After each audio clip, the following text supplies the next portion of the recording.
Pada kesempatan ini saya ingin menunjukkan review oximeter yang baru aja kemarin datang.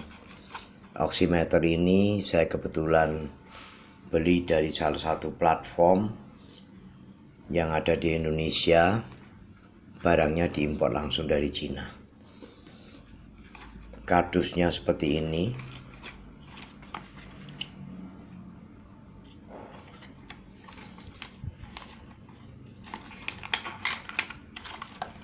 Barangnya sudah saya buka ya,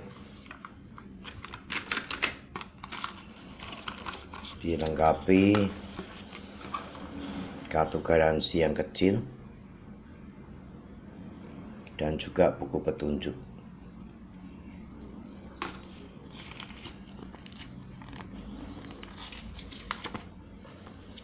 Hanya satu lembar.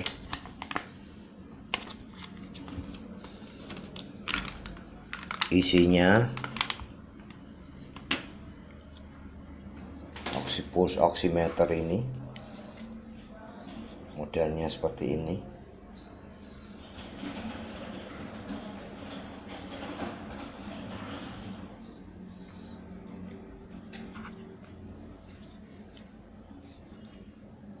Menggunakan 2 buah baterai A3, 2 buah. Di datanya dia bisa mengukur kadar oksigen jenuh atau SpO2 mulai 70 sampai 100% dan denyut jantung atau beat per minute mulai 25 sampai 250 bpm. Menggunakan baterai, ini baterainya sudah saya isi ya. Jangan sampai terbalik plus minusnya, ada petunjuknya. Kita tinggal ikuti petunjuknya saja masangnya. Ini yang plus ya. Kita pasang kembali. Mari kita coba dengan jari telunjuk kita. Perlu diingat, penggunaan oximeter jari telunjuk kita jangan sampai ada kitek berwarna ya. Oximeter ini pasti tidak akan bisa membacanya. Ini kita ujung jarinya kita masukkan pas sampai alat ini, cukup ke dalam, jangan terlalu dalam ya, cukup di tengah sini, kita tutup. Tidak sakit ya ini, tidak ada jarumnya.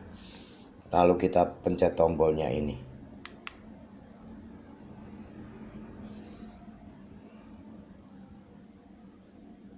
Kita tunggu sekitar 1 menit supaya stabil. Di bawah kita bisa lihat kurvanya. Yang betul jantung kita saat nanti stabil, hasilnya bentuk kurva kurang lebih sama, stabil dan sama. Yang kiri ini SpO2 itu kadar oksigen jenuh yang diperlihatkan melalui telunjuk tangan yang kita masukkan. Di kanannya ini BPM. BPM adalah beat per menit. Jadi denyut jantung per menit. Nah, ini bisa kita mau buat vertikal atau horizontal, kita pencet aja. Nah, kalau vertikal kita melihatnya gini. Mungkin tangan kita lebih mudah, ada yang lebih suka begini. Atau kalau kita menggunakan tangan kiri, telunjuk yang kiri ini kita pindah ke pencet ke ini. Kalau kita menghadap ke yang satunya, kita pencet yang satunya gini. Ya. Penggunaannya mudah, kegunaannya cukup banyak, dan perlu diingat namanya barang elektronik ini.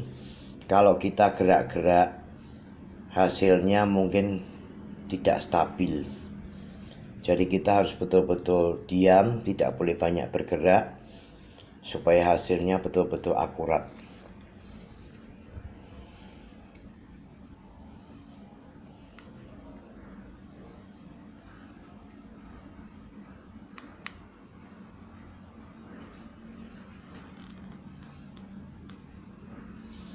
SpO2 orang normal, kondisi kita sehat normal umumnya dalam kisaran 97, 98 sampai 99. Kalau 100% itu sulit. Kondisi 100% biasanya kita dalam kondisi dioksigen. Kita dioksigen. Tapi jika kadar jenuh oksigen kita berada di bawah 90, kita mesti mulai hati-hati. Jika diulang-ulang begini, kita ulang-ulang begini, kok hasilnya tetap rendah, atau kita diamkan dulu, alat ini akan mati sendiri ya dalam 8 detik. Kita diamkan 8 detik, dia akan mati. Kita ulang lagi. Jika ternyata hasilnya di bawah 90 atau bahkan bisa sekitar mencapai 88, sebaiknya saya sarankan diperiksakan ke UGD supaya Anda bisa dilakukan EKG untuk melihat kurva listrik jantung Anda. Jadi titik amannya saya bilang ya, kalau hasilnya kita mulai 96, 97, 98, 99 itu kita aman. Tapi mulai 90 sampai 95, kalau diulang-ulang hasilnya masih seperti itu, ya kita mesti hati-hati. Lebih baik kita periksakan di rumah sakit. Denyut jantung manusia normal itu bermacam-macam. Yang umum adalah mulai 60 sampai 100. Tapi kita mesti ingat, kalau orang yang rajin olahraga, denyutnya akan semakin rendah. Biasanya orang yang olahraganya cukup berat, denyut hanya 50 BPM atau beat per menit. 50 kali denyut per menit. Itu normal. Tapi umumnya manusia normal, denyut jika di bawah 40, manusia tersebut bisa mengalami kolaps jantungnya. Dan denyut pun jika di atas 100 harus diperiksakan. Karena denyut jantung yang terlalu tinggi, kemungkinan kita menderita gangguan jantung atau mengalami hipertiroid. Karena saya pernah mengalaminya, jadi saya bisa bercerita. Denyut jantung yang selalu tinggi bisa menyebabkan terjadinya pembengkakan jantung. Akibatnya akan terasa saat kita tua. Tensi kita tidak bisa tinggi, tapi denyut kita tinggi. Itu salah satu akibatnya. Demikian penjelasan dari saya. Oximeter ini, jika saya lihat, saya bilang akurasinya cukup bagus. Saya sudah bandingkan dengan penggunaan pulse oximeter yang lain. Bagi yang berminat, mungkin bisa melihat di berbagai platform yang ada di Indonesia. Banyak yang jual, bisa diperoleh.